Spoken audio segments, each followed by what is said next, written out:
Hello mga kaluto, kumusta na kayo dyan? So for today's video, gagawa tayo ng air fryer kamote. Meron na kami biling dalawang malalaking kamote na hindi ko magawa ng recipe. So eto na yung dalawang pirasong kamote. Tumitimbang siya ng bawat isa na kulang-kulang 1 kilo. Malinis na siya. Hinugasan ko ng 3 ulit, pinatuyo. Saka ko tinusok-tusukan ng tinidor para madaling maluto. Ganon din yung isa, binatas-butasan ko na rin. Hindi naman binutasan para lang may pagdadaanan ng hangin para madaling maluto. Ayan, sinukat-sukat ko pa siya. Talagang napakalaki niya.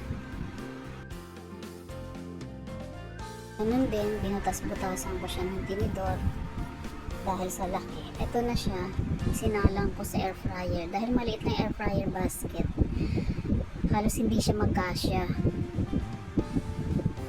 Nung una, isinalang ko siya ng 40 minutes. Ito na siya.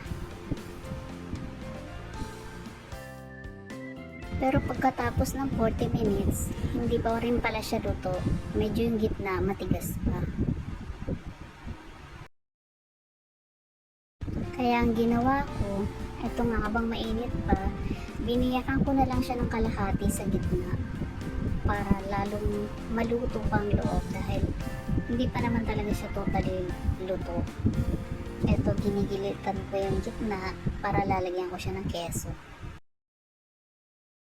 So ayan na nga, sobrang init niya talaga. Ganon din yung isa. Etong isa medyo okay na siya. Kaya nilagyan ko rin siya ng hati sa gitna para madaling maluto at ibinalag ko sa air fryer. At ito na siya. Luto na parehas. Malambot na. Pero dahil sa laki ng dalawa, hindi na magkakasya kung ito ilalagyan ko ng keso. Nilagyan ko siya ng keso bawat isa, pero yung isa pinagdesisyonan ko na lang kainin.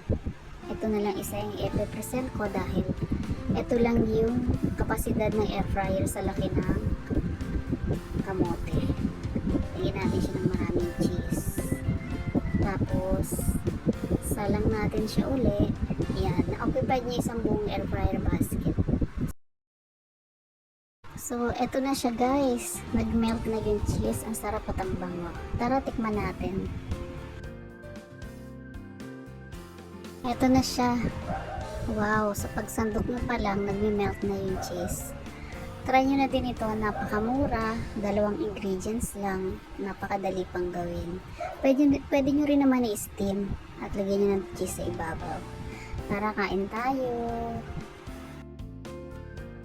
Okay na to, solve na yung 1-day meal mo.